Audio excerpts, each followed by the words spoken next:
Good morning, everyone. Malu, so good to be on stage with you this morning.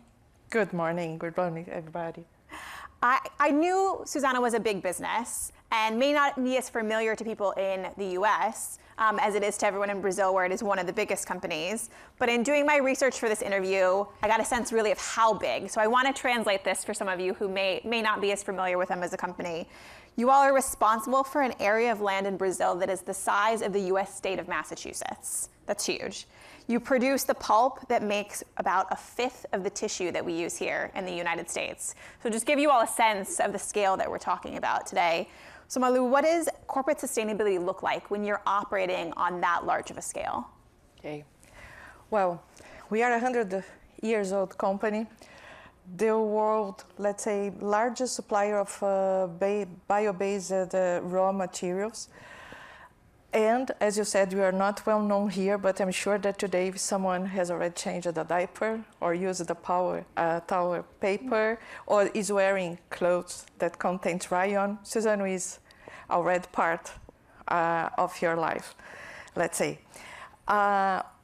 We have pulp as our main business, but we also have the production of paper, right? And also have just done a joint venture with Kimberly-Clark outside North America. So now it will make us to reach about 70 countries with brands like Kleenex. So we are moving up on our value chain.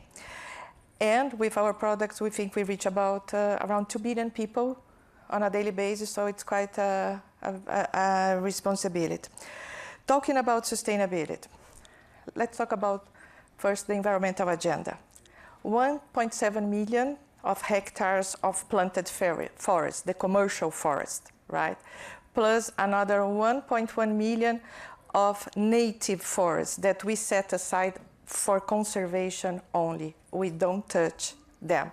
But we plant our commercial forests on a way that we interspace the two types of forests, because that's quite good for the environment. It creates a much more balanced environment.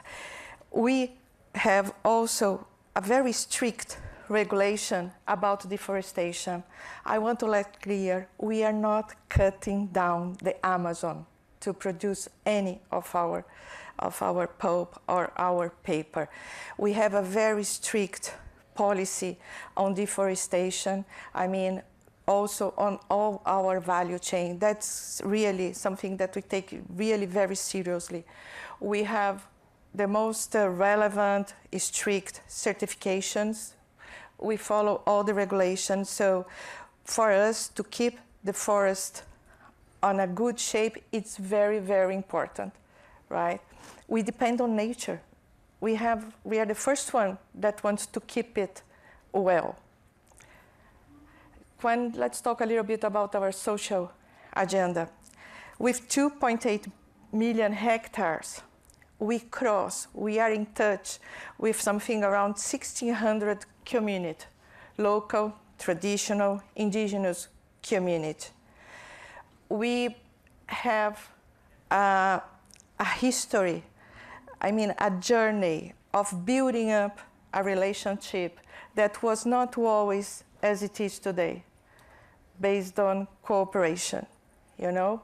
We operate in very vulnerable and challenging areas in Brazil.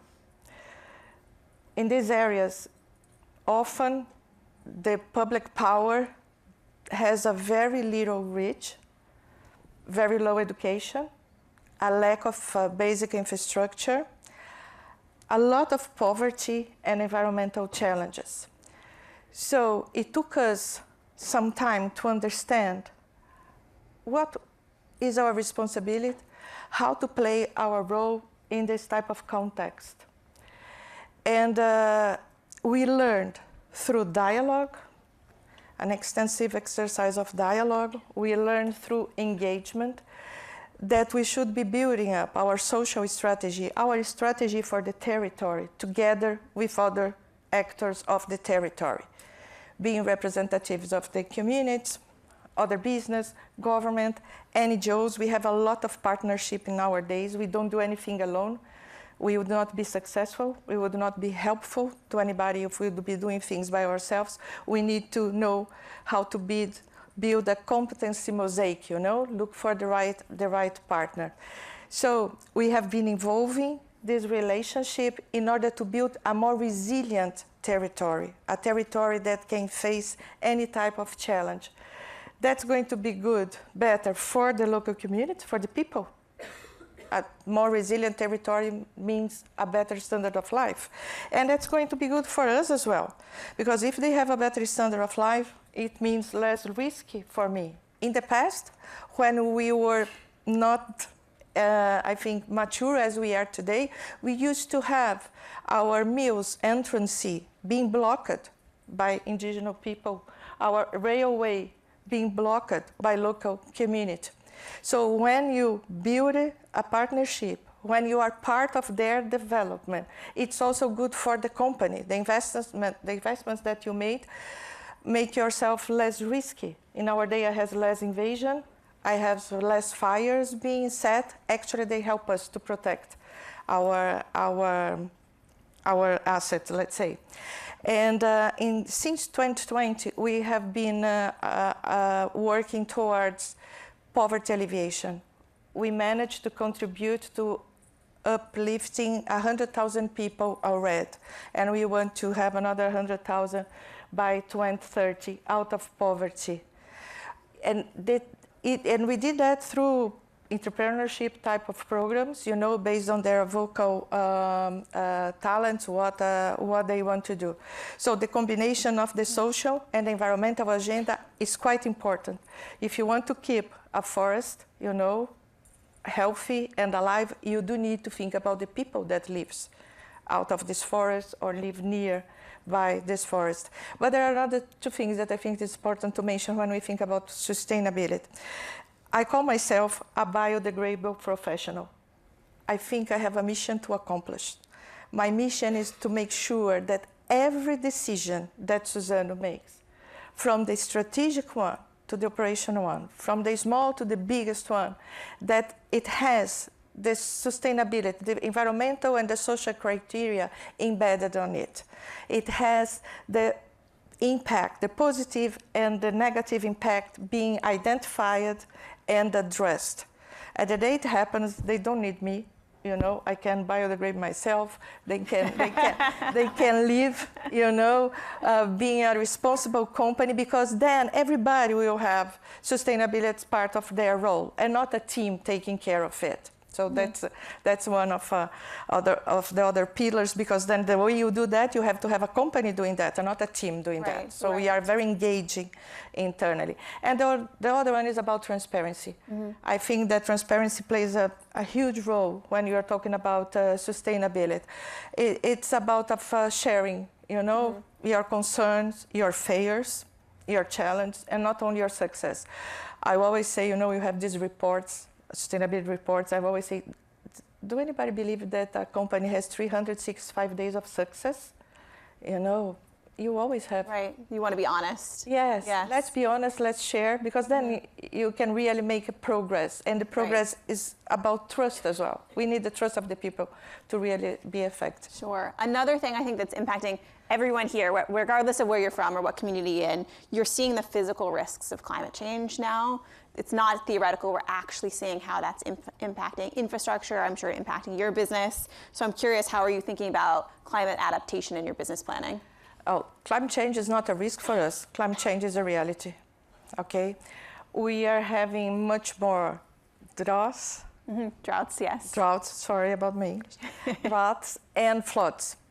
When you have the eucalyptus cycle, it's about 7 years, okay? When you have many droughts during the 7 years, you won't be harvesting. You are not going to get the pulp that you expect from this area. So you need more area to get to the amount of pulp that you expect.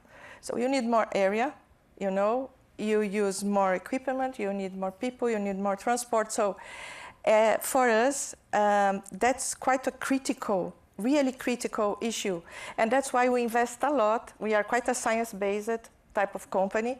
We have a very strong R&D team working on the development of trees that can face climate change. You know, all these new conditions, more or less rain, wherever they are working on it, thinking about the raining and thinking also about all the pests, diseases that comes together. So we invest a lot, you know, to live with this climate change thing. But it also impacts our logistics, as you can imagine. I mean, how we are going to be transporting things dependent on the weather. And one thing that we are doing as well, we are not thinking on climate change only within our fences ourselves. We have established a partnership with indigenous group from the state of Maranhão. Indigenous people, they are well known as the best guardians of the forest. So we equip them with everything that they need to fight and to prevent fires. Okay, so working with the people that lives on the forest, plus a lot of investment in technology. You know, how can you detect a smoke very far, and in the very much beginning, we did that on such a way, on both sides, on the social and environmental side, that last year it was a record year of fires in Brazil. And we managed to have 60% less fires than 2023. And because we invest on the technology, but also because we really value, you know, and recognize the people's role on it. And we are not doing only within our fence. We committed ourselves thinking about how to fight climate change, to create 3 corridors, a corridor in the ecological corridors in the Amazon biome, in the Cerrado biome, in the Atlantic forest biome. We will be connecting 500,000 fragments of native forest within these 3 biomes by 2030. We are already something around 150,000 hectares done. And the idea, we are doing that together with the local and the indigenous and the traditional communities. They are the ones being hired to work on the project. They are the ones that are taking care of the nursery, because it will make their own environment much more resilient if they have the forest back, and they are already getting some social benefits from the program. Fantastic. We're out of time, but being on stage with a Brazilian only a couple weeks from COP, I have to ask you, can you give us one thing that you're looking forward to, or one piece of advice for everyone who's heading to Belém? This COP is about action. It's not about setting commitments or talking about, you know, how you get there. It's about action. So what I tell you, come to Brazil. We need all the voices there to make sure that we have representatives from all the different parts. Let's get the money that we need. Let's get the finance that we need. Let's make sure that we are going to measure those progress. But think also that it's a nice place to be. A lot of good food, a lot of good fruits in there. A lot is being said about Belém, how it's going to be. It's not São Paulo. It's not Rio de Janeiro. But it's a city that every year receives 2 million people for a religious party. I was there. It's a life experience. Okay, it's a life experience, and it's nice. Okay, well, I will be there. We'll see you there soon. Malu, thank you so much.